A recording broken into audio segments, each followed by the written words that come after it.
రండి. నమస్తే అండి. నీ పేరేంటి అన్న? బంగారమా? రాజేష్ అండి. నేను ఇద్దరు బంగారం బంగారం అంటే పేరు బంగారం అనుకున్నాను. రాజేష్. ఎందుకు అటు కూర్చోకుండా ఇటు కూర్చున్నావు? మీ ఆవిడ పక్కన కూర్చోవాలి కదా. చీ అంటదా పక్కన కూర్చుంటే? ఇప్పుడు లేదండి. లేదు. అసలు ఈ 1 yearలో మీకు ఫిజికల్ రిలేషన్ ఉందా? మాది మామూలుగా అరేంజ్ మ్యారేజ్ చేశారు. బాగానే ఉన్నారు కొంతకాలం. ఓకే. ఎప్పటి నుంచి ఇలా నాకు లవర్ ఉన్నాడు అతనే కావాలి అని ఇట్లా పిచ్చిగా మీరు కూడా మ్యారేజ్ అయిన ఒక 3 months నుంచి. 3 months నుంచి. మీ ఇంట్లో వాళ్ళకి తెలుసా ఈ అమ్మాయి ఇలా బిహేవ్ చేస్తుందని? లేదండి. చెప్పలా ఇంకా? ఎందుకు ఆ అమ్మాయిని భరిస్తున్నావు? ఎవరితోనో లవర్ ఉన్న అమ్మాయిని చిపో అని చెప్పి నువ్వు వెళ్ళిపోవచ్చు కదా. ఎందుకు అంత మంచితనంగా ఉన్నారు మీరు? చూస్తున్నామండి, మారద్దే అని చూస్తున్నా. కానీ ఈ సంవత్సరం పాటు మీ కాపురం బాగానే జరిగిందా? ఎటువంటి ఇబ్బందులు లేవా? 3 నెలలు బాగా జరిగింది. 3 నెలలే. ఆ తర్వాత ఈ వ్యక్తి ఎంటర్ అయ్యాడు. ఆ వ్యక్తి ఎలా ఎంటర్ అయ్యాడు, ఎందుకు ఎంటర్ అయ్యాడు, అతను ఎందుకు ప్రేమించవలసి వచ్చింది, ఇవేమన్నా చెప్పిందా నీకు భార్య? కాలేజీలో ఫ్రెండ్ అని చెప్పింది. అంతకుముందే, మీ పెళ్ళి అవ్వకముందే. సో పెళ్ళికి ముందే పరిచయం. అంతకుముందు ఊరతను కాలేజీలో పరిచయం. ఆ పరిచయం కాస్త ప్రేమగా మారింది. మరి నీతో పెళ్ళి ఎందుకు అయింది? ఇంట్లో వాళ్ళు చేశారంట బలవంతంగా. వాళ్ళకి తెలియదు అంట కదా. బలవంతం లేదు, గొంగర లేదు. వాళ్ళ అమ్మ ఎవరో ఉన్నదే ఒక్కతే. ఆవిడ ఎవరైనా తీసుకొచ్చి మీకు ముందే తెలుసా లవర్ అన్నట్టు? తెలుసా? తెలియదు. జస్ట్ ఫ్రెండ్ లాగా పరిచయం చేశారంతే. ఇప్పుడు అతను ఎందుకు, ఇప్పుడు కొంతకాలం ప్రయాణం చేసి అన్ని తెలిసిన వ్యక్తి ఇప్పుడు సడన్ గా ఇవ్వని వద్దంటున్నాడు అంటే ఎందుకు వద్దంటున్నాడు అన్నది తెలుసా నీకేమన్నా? లేదండి. నువ్వు ఆ మనిషిని కలిసి ఏమన్నా మాట్లాడావా? లేదండి. అతను కలవలే? ఏది ఇన్ని నెలల్లో? లేదండి. ఎవడరా నా పిల్లని జోలికి వచ్చా, నువ్వు ఎవడరా అని ఒకసారి కూడా అడగలేదా? లేదండి. తెలియదు కదా సార్ ఇన్ఫర్మేషన్. సరే ఇప్పుడు మీ ఆవిడకి నువ్వు వద్దంట, డివోర్స్ కావాలని అడుగుతుంది. ఓకే అండి, ఇప్పించండి. ఆడెవడో రాను వాడు కావాలంట. కానీ మీ అత్తగారు ఒప్పుకోవట్లే. మా అల్లుడు బంగారం అండి, మా అబ్బాయి డైవర్స్ ఇస్తే మా అమ్మాయి జీవితం కుక్కలు చింపిరి ఇస్తారా అవుతుంది అంటుంది. వాడొద్దండి, మా అల్లుడే బంగారం. ఆ అబ్బాయి ఎవరో చేసుకొని అంటున్నాడు. ఎలాగో ఈవిడే వెంపర్లాడుతుంది. కానీ ఆమె నాతో హ్యాపీగా లేదు కదండి, నేను ఎలా ఉండగలను? అది కరెక్టే నాన్న, నిన్ను అసలు ఏం అనలేం పాపం అని. తెలియకుండా మీ గొంతు కోసారు. అమ్మ తెలుసుకుందో తెలుసుకోలేదో ఇద్దరు డ్రామా ఆడుతున్నారు. ఏమో నిన్ను వాడిని నిలదీసావా? లవర్ ఎవరైతే ఉన్నాడో దొరికాడా నీకు? దొరకలేదండి. కలవలేదు నువ్వు ఒకసారి? కలవలేదండి. కాలేజ్ లో ఫ్రెండ్ అంట కదా, అంతకు ముందే తెలుసు అంట కదా? లేదండి. కనుక్కుంటే ఎంతసేపు ఫ్రెండ్? తను లవర్ అని తెలియదండి. తను లవర్ అని తెలీదు. తర్వాత తెలిసింది కదమ్మా. తర్వాత తెలిసిన ఒక తల్లిగా నువ్వు అడగక్కర్లేదా? కొట్టానండి, తన్నానండి, అయినా వింటలేదు అమ్మాయి. వాడిని ఏం అననీయట్లేదండి. సరే ఇప్పుడు వాడిని అన్ని వేస్ట్లేండి, ఎందుకంటే ఇప్పుడు ఆవిడ కలవనివ్వదు కదా. ఎదురు తిరుగుతుందండి. సరే పిలుద్దాం. ఏంటో వాళ్ళలో ఉన్న గొప్పతనం ఏంటో మా ఏమ్మా, నువ్వు ఇన్ఫర్మేషన్ ఇచ్చావు. అసలు ఆ అబ్బాయి ఎందుకు వచ్చాడు ఇక్కడ దాకా? నేనే తీసుకొచ్చాను. తీసుకొచ్చి నీకు ఇక్కడ ప్రాబ్లం క్లియర్ చేస్తానంటే నమ్మి వచ్చేసాడా? అయ్యా రామ, బలిపశువుని చేస్తున్నావు అందరినీ. బలిపశు 1, బలిపశు 2, ఇప్పుడు 3 పిలుస్తావు అనమాట. ఈవిడికేమో లవర్ కావాలి, ఈవిడికేమో మా అల్లుడే బంగారం, అల్లుడికేమో డివోర్స్ ఇచ్చినా నాకు పర్వాలేదు. అమ్మాయి మారినప్పుడు ఆ అబ్బాయి ఏం చేస్తాడు? ఇంతగా ఆ మనిషి ఎవరో పిలుద్దాం. ఆ లవర్ అంట కదా, అందరిని కలిపి ఒకేసారి. ఇందాక ఏదో డైలాగ్ చెప్పారు ఆ ఫ్లోలో ఒకసారి.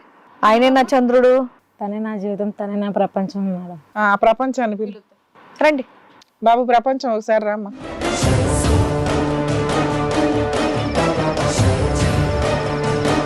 ఇంకా సిగ్గుపడుతుంది. సోఫా జరిపేస్తారేంటమ్మా మీరు బాగా అన్ని ఊపటం అలవాటు అయింది మీ ఇద్దరు. సోఫాలు మంచాలు ఇక్కడ సోఫాలు కదిపేస్తున్నారు. నీ పేరేంటమ్మా? బాబీ. బాబీ. పక్కన ఉన్న అమ్మాయి పరిచయమేనా? ఎవరు? మా లవర్. మీ లవర్. ఎదురుగున్న ఆయన ఎవరు? వాళ్ళ హస్బెండ్ అని చెప్పేసి. వాళ్ళ హస్బెండ్ అని చెప్పారు. మీకు తెలీదు? ఇక్కడ ఎదురుగున్నావిడే పెళ్లికి పిలవలేదా మిమ్మల్ని? ఓకే, తర్వాత అయినా ఫోటోలు చూసుకొని ఉంటారుగా. నాకు అంత పరిచయం చేయలే. ఆ అబ్బాయితో పెళ్ళైన దగ్గర నుంచి మీరిద్దరు పరిచయంలో లేరా? పెళ్ళైపోయింది కదా అని వదిలేసావా ఇంకా అమ్మాయిని? తను అన్నది ఇద్దరిని మెయింటైన్ చేద్దాము అని అంటే నేను అన్నాను అలా వద్దు, చిరాకు, చండాలం. మీ హస్బెండ్ బాగా చూసుకుంటున్నారు కదా, అతనితో ఉండు. ఈ భాగవతం అంతా మీ ఇంట్లో తెలుసా? తెలీదండి, నాకు మ్యారేజ్ సెట్ అయింది. ఆ అమ్మాయికి తెలుసా నేను ఇట్లాంటి చండాలపు పనులు బాగా చేసి ఉంటాను సీనియర్ని అని? తెలీదండి. ఆ అమ్మాయికి చెప్పాల, నువ్వు ఫ్రెష్ అని చెప్పావు. ఈ అమ్మాయి ఎప్పుడైతే తనకు ఆల్రెడీ పెళ్ళయి ఒక భర్త ఉన్నాడు అని చెప్పిన తర్వాత నువ్వు గుడ్ బై చెప్పావు, అంతేనా? అప్పటి వరకు ఈ అమ్మాయి అన్మ్యారీడ్ అన్నట్టే నువ్వు లవ్ చేసావు కాలేజ్ డేస్ నుంచి, ఆ తర్వాత కూడా. సో ఈ అమ్మాయి నిన్ను కూడా మోసం చేసింది అన్నట్టు నువ్వు చెప్తున్నావు. అంటే మిడిల్ లో చెప్పింది నాకు ఇలా మ్యారేజ్ అయ్యింది. అదే మిడిల్ లో చెప్పిన తర్వాత నాకు ఆల్రెడీ మ్యారేజ్ అంటే వెంటనే నువ్వు విత్డ్రా అయిపోయావా, లేదంటే రిలేషన్షిప్ కంటిన్యూ అయ్యా? ఇద్దరు చేయలే ఒప్పుకుంటున్నారు, అందరూ ఒప్పుకుంటున్నారు. కానీ రైట్, ఈ పిల్లకి తెక్కెక్కింది అంతే ఇక్కడ ఉన్నంత. ఇప్పుడు ఏమంటావు నాన్న? అతను వద్దంట, నువ్వే కావాలంట. నువ్వు లేకపోతే చచ్చిపోద్దట. ఈమెను చంపేసి జైలుకి వెళ్ళినా పర్వాలేదు, ఆయనకి ఇచ్చేసి నేను డ్రాప్ అయిపోతాను, నా లైఫ్ ఏదో నేను చూసుకుంటాను. అతనికి ఇచ్చేసేయడానికి అతను నాకు వద్దంట. దానికి ఆ అమ్మాయిని చంపడం ఎందుకు? ఇప్పుడు నేను కావాలి అని చెప్పేసి నాతో నా లైఫ్ చంపేస్తావా? చంపినా పర్వాలేదు అని. చంపినా పర్వాలేదు అని ఇంత చెప్పేసి సింపుల్ గా ఉన్నారేంటి మనుషులంతా? సింపుల్ గా చెప్పేస్తున్నారు చేసిన పెద్ద పెద్ద తప్పుల్ని. ఈ స్టేజ్ మీద చంపుదాము చంపాలి ఇట్లాంటి మాటలు మాట్లాడకూడదు నన్ను తింగరగా మాట్లాడేస్తున్నారు ఎవరు పడితే వాడు. ఇప్పుడు నేనే కావాలి అంటే నా లైఫ్ పోతుంది కదా మేడం. పోలీస్ స్టేషన్ లో కేసు ఫైల్ చేయాలి. అప్పుడు ఆ అమ్మాయి ఇట్లా ఇబ్బంది పెడుతుందండి అని వీళ్ళకి సపోర్ట్ చేస్తే సరిపోద్ది. వీళ్ళిద్దరికి పెద్ద పెద్ద ఆయుధాలు ఉన్నాయి ఆ అమ్మాయిని ఏం చేయాలని. ఏమో అయినా కానీ ప్రేమించినటువంటి అమ్మాయి కాలేజీలో చదువుకున్నారు, అంతకుముందు పరిచయం ఉంది. ఆ అమ్మాయి పూర్వపరాలు ఏంటి, పెళ్ళి అయిందా, మెడలో సూత్రం ఉందా, కాలికి మెట్లు ఉన్నాయా, ఏమన్నా చూసైనా అసెస్ చేయొచ్చు కదా. అదే సార్ పెళ్లి అయిన దగ్గర నుంచి మానేశాడు కదా, పెళ్లి అని చెప్పిన దగ్గర నుంచి. పెళ్ళైన దగ్గర నుంచి మానేసా. అబ్బాయి స్ట్రాంగ్ గానే ఉన్నాడు. మిడిలో చెప్పింది, మిడిలో చెప్పిన తర్వాత ఇవన్నీ మనకొద్దు, సెట్ అవ్వవు.